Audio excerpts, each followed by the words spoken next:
Previously on Bleach, Ichigo's trapped, Asnot monologues, Kurji gets cut in half, a mysterious figure appears in front of Uehara, Toby's about to use the Mazo statue to resurrect the Ten Tails, therefore seizing control of the— wait a second, yeah, that's from a completely different series altogether.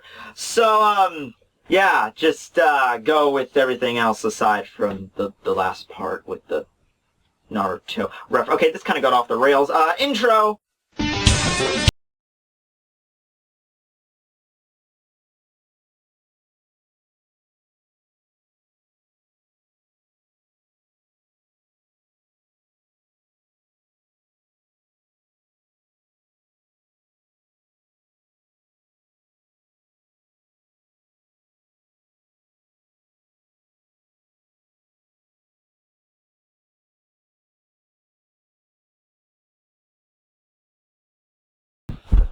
Hey everybody, Tekking101 here, here to review Bleach chapter number 502. But before we do, let's play a little game I like to call Guess What the Chapter Title Is!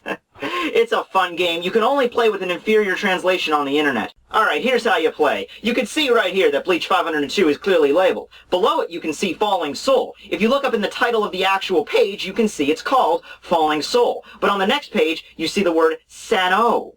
Sano. Translator note time, cherry flower scattering. Okay, that would actually make a better chapter title than this. But, you know, I could just be using Manga Stream or Sky Manga or some other translation that actually is more accurate, but this is the fastest, and this is usually what you get. So, I'm gonna go with Sano, just because it sounds cooler. It might not be the actual chapter title, but once again, it sounds cooler. Okay, going all the way back to the start of the chapter now. So we start off with Byakuya, who is, well, for lack of a better word, completely shredded to shit. Also, a big thing in this chapter, we find out that the Shinigami are still able to use their Shikai even after the Bankai has been stolen. And the only reason I was confused by this in the beginning was because whenever the Bankais got stolen, we saw Toshiro talk to Hyorimaru, and he couldn't understand, he couldn't, like, hear his Zanpakuto spirit talk back to him. So I was a little curious as, do they steal the Bankai or do they steal the spirit? Because that's a big difference there. But no, apparently they're still able to use the Shikai, but at the end of the day, it really doesn't matter much because most Shikais could not defeat a Bankai of any sort. That's the whole reason it's a Bankai, is it's superior to the Shikai. Am I saying it's impossible to defeat a Bankai with a Shikai? No, because, you know, I could see, like, a situation where let's say, like, a person's, like, let's take Renji, for example, back at the beginning of the series. Renji was, like, extremely adept at using his Shikai, but when he first accessed his Bankai, he wasn't as skilled with it. So in that matter of speaking, his Shikai was still probably a little bit stronger than his Bankai, just because he could control his Shikai better, if that makes any sense. Considering the fact that the Shikai is going to be the prime attack method for the Shinigami currently, because, you know, I guess they completely forgot about Kido. Yeah, remember that? The magic that the Shinigami used? You know, they could, you know, stop people in their places or shoot lightning bolts from their fingertips. Yeah, they kind of forgot about that little technique, didn't they? I just don't get it. I don't get it. Byakuya, in particular, is one of the most adept users of Kido. You'd think he would be like, huh, you know what? I'm going to use Rikujokoro and then step up to you and shoot a freaking Byakurai right through your eyeball. You know, maybe he could think of that. Damn it, Kubo. Anyway, Renji decides to join the fray and jumps up to attack Asnot. Cut over to Rukia, who is apparently in a fight now. Did I miss something with her? Did you guys send me a message or something? I forgot, because I don't recall her ever being in a fight. Last time we saw her was the last chapter when she sees, like, the cherry blossom fall and she's like, oh, my brother's in trouble. She seemed pretty collected in that scene. She didn't seem like she was fighting anybody. Apparently she is, though. We don't know who it is. We just see the opponent shouting back at her that she underestimates her and a splash of blood, so that's anyone's guess where that's going. But then we cut over to Renji again, fighting Asnot, who cannot make a dent in him, her, thing, it. Okay, since it's obvious that Kubo is probably not going to reveal this thing's gender, I'm just going to flip a coin. If it's heads, it's a guy. If it's tails, it's a girl. Whatever it is, I don't care. Even if its gender is revealed, I'm just going to keep calling it this. Okay, Asnot's a guy. One mystery solved in the Bleach universe. Okay, so big shocker. Byakuya stands back up, holds his ground, raises his sword, and oh my god, it's like 1,000 razor blades cutting through my body! Oh god.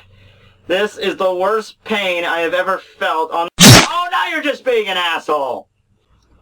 How dare you do that to my captain? Actually, wait a second. I know this is a little bit off topic, but I was just curious. Whatever happened to that luchador Quincy that Byakuya sent falling to the bottom of the Seirite? That guy that apparently doesn't know how to climb back up. Wonder what happened to... Oh, okay, that's what happened with him. Okay, so in case you missed that last part, Byakuya got shredded into little cubes of jelly, and Renji got bitch slapped across the entire length of the Seirite. So yeah, I guess the Buckbeard posted some kind of memo next to the water cooler in Vandenreich HQ to let everyone know that other people aside from captains can use Bankai. Good PR, that is the key to a good thriving business, is good PR, just saying. Okay, so we cut over to Byakuya, who is, honestly, looks pretty beaten up. Ah! My organs! Stay in there! Stay in your home! Daddy needs you! Okay, so now we get to the part of the chapter which is always ambiguous when it comes to manga and anime. Is this character dead or not? Now, we've had this happen before where characters suffered an insane amount of injury and they survive and it looks like they were dead but they didn't, they came back. Then again, we also have other characters that die from minor injuries or just like cuts from the sword and stuff, like Stark, for example. Okay, I guess you could argue that Shunsui stabbed him in his hollow hole, which ruptured his entire being, but you know what I mean. Like, some people die from attacks that other people could just walk off. In this scene, how it's done and how Kubo does it... Sorry, guys. I think he might be gone. Like, seriously, like, the way he died, like, the way they did it last chapter, like, the last page and Byakuya was falling, I didn't think he was dead then, because Kubo kind of, like, rushed it to the last page. I mean, it wasn't really emotional or anything. This, he kind of tried to pour it on a little bit more.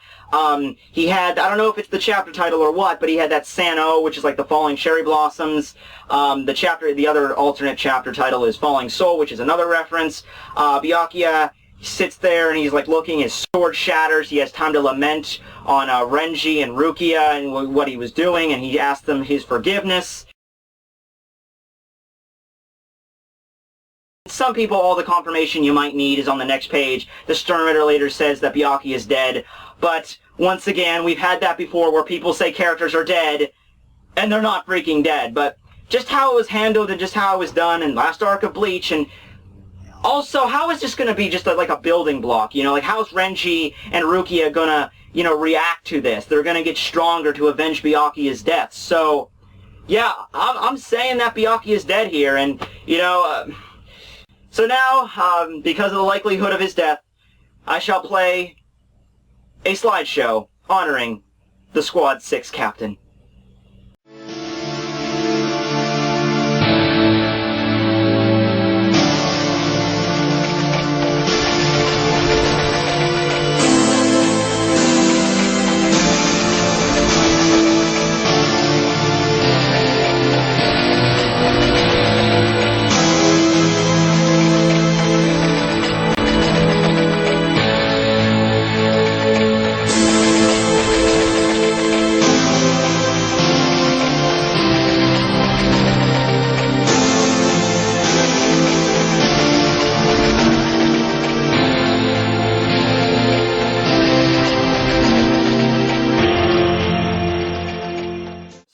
The chapter we cut over to Buckbeard and the Stern Ritter leader, who are stating that Byakuya is dead and the entire situation is dragging on longer than they thought.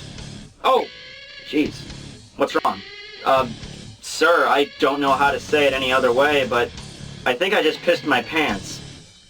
That is odd because I also believe I just pissed my pants. And where is that rock music coming from? Here's Kenpachi. Oh, 3 of my men impaled on your sword. I don't even know how to respond to that. You are a fucking lunatic. Okay, guys, that's the end of the chapter, and really, how do you describe the epicness of the situation? You can't. It's impossible. Kenpachi shows up on the battlefield with 3 Stern Ritters impaled on his sword. And he acts like he just woke up out of bed and is like just, wakes up in the morning and is just like, oh, what's going on? Oh, we're being invaded. Alright. Okay, let's go find out who did this. Screw it. I'm Kenpachi. I'm too epic for this world. Right. Anyway, so the main points in this chapter that we learned is Byakuya is most likely dead. The Shinigami definitely can use their Shikai against the battle. We still don't know about the whole Zanpakuto Spirit thing. Kenpachi is probably going to fight the Stern Ritter leader. I don't see him actually fighting the leader Buckbeard. I see him probably, like, the Stern Ritter leader is going to jump in and, like, fight him instead. Or maybe, like, we'll have some other filler characters show up and be like, you know, like, oh, we got him for you, Master. And then, like, Kenpachi just slaughters everybody. But really, I mean... Kenpachi's essentially their best weapon. He's like the hidden weapon because he doesn't have a Bankai. He's already a badass, he's already a captain, and he doesn't have a Bankai. He doesn't need it. So, another thing was, a lot of people were wondering exactly, because now Asnod is lefting unopposed because, you know, Byakuya is down, Renji got bitch slapped across the Seirete, so... Asnod is now left to wander, probably, and someone else is going to fight him. Probably the best people I've heard recommendations to fight Asnod are going to be people that either don't have fear or have it a certain way, like Unohana, for example, or Mayuri. Like what's Mayuri going to be afraid of? Like, honestly. If he is afraid of something, I don't want to see it. That thing should not exist on this planet, whatever he's afraid of. But, yeah, so there's a few options for fighting Asnod. Next chapter, maybe we'll finally find out who the guy is that holds the sword to Ichigo. Honestly, last chapter was good with the whole zombie Rukia thing, but I was still thinking about, you know, oh man, I really wish they would have showed at least who it was, you know. This chapter, I did not have that, because the whole weight of Byakuya dying, possibly, and just everything, like, all that stuff getting real, is Kenpachi showing up at the end. I was not really focused much on the whole incident back in Wakamundo, but now, because stuff's getting back into gear in the Soul Society with Kenpachi showing up, maybe now we're finally going to go back to the Wakamundo. Why did I say finally? It's only been 2 chapters, whatever. So anyway, yeah, that's the end of the chapter. Thanks for watching my video. Tekking101 signing out. Rest in peace, Byakuya Kuchiki. And torrent of Senbon Zakura Blade sings you to your rest. Or something like that. I should be a poet.